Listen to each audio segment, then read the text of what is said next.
വീട്ടിലൊക്കെ മുന്തിരി ഇതുപോലെ ബാക്കി വരിക അല്ലെങ്കിൽ കഴിക്കാൻ വേണ്ടിയുള്ളവർക്കൊക്കെ ഇതുപോലെ ഒന്ന് ട്രൈ ചെയ്ത് നോക്കണം. ഒരു സ്വീറ്റ് റെസിപ്പിയാണ്. അപ്പോൾ ഞാൻ ആദ്യം കുറച്ച് മുന്തിരി ഇതുപോലെ എടുത്ത് അരച്ചെടുത്തിട്ടുണ്ട് കേട്ടോ.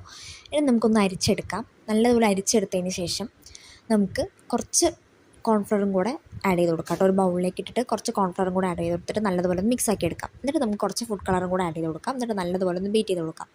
ശേഷം നമുക്കൊരു പാനിലോ ചട്ടിയിലോ ഇതുപോലെ കുറച്ച് പഞ്ചസാര ഇട്ട് കൊടുക്കാം. കുറച്ച് വെള്ളം കൂടെ ഒഴിച്ച് കൊടുത്തിട്ട് ഒരു പഞ്ചസാര വെള്ളം ആക്കി മാറ്റാം കേട്ടോ. നല്ലതുപോലെ ഒന്ന് തിളച്ച് വരുന്ന ഒരു ടൈമിൽ നമ്മൾ ബൗളിൽ കലക്കി വെച്ചില്ലേ, അതും കൂടെ ഒന്ന് ഒഴിച്ച് കൊടുക്കാം. എന്നിട്ട് നമുക്ക് നല്ലതുപോലെ ഇളക്കി ഇതുപോലെ ഒന്ന് കട്ടിയാവുന്ന ആ ഒരു ടൈമിൽ കുറച്ച് നെയ്യും കൂടെ ചേർത്ത് കൊടുക്കാം കേട്ടോ. അപ്പോൾ ആ ഒരു ഫ്ലേവറിൻ്റെ ടേസ്റ്റ് അടിപൊളിയായിരിക്കും. എന്നിട്ട് നല്ലതുപോലെ ഒന്ന് മിക്സ് ചെയ്ത് കൊടുക്കാം കേട്ടോ. പോരാൻ തോന്നുകയാണെങ്കിൽ കുറച്ചും കൂടെ നമുക്ക് നെയ്യ് ഒഴിച്ച് കൊടുക്കാവുന്നതാണ്. ശേഷം നമുക്ക് ഇതുപോലത്തെ ഒരു പാത്രത്തിൽ കുറച്ച് നെയ്യ് ഇതുപോലെ ഒന്ന് സ്പ്രെഡ് ചെയ്ത് കൊടുക്കാം കേട്ടോ. നല്ലതുപോലെ ഒന്ന് സ്പ്രെഡ് ചെയ്ത് കൊടുത്തതിന് ശേഷം നമുക്ക് കുറച്ച് ഗാർണിഷിന് വേണ്ടിയിട്ട് ഏതെങ്കിലും ഡ്രൈ ഫ്രൂട്ട്സും കൂടെ ഒന്ന് മുറിച്ച് കൊടുക്കാം. എന്നിട്ട് നമുക്ക് ഈ ഒരു കട്ടിയാക്കി വെച്ച ആ ഒരു സംഭവം അതിലേക്ക് ഇട്ട് കൊടുത്തിട്ട് കുറച്ചൊന്ന് വെയിറ്റ്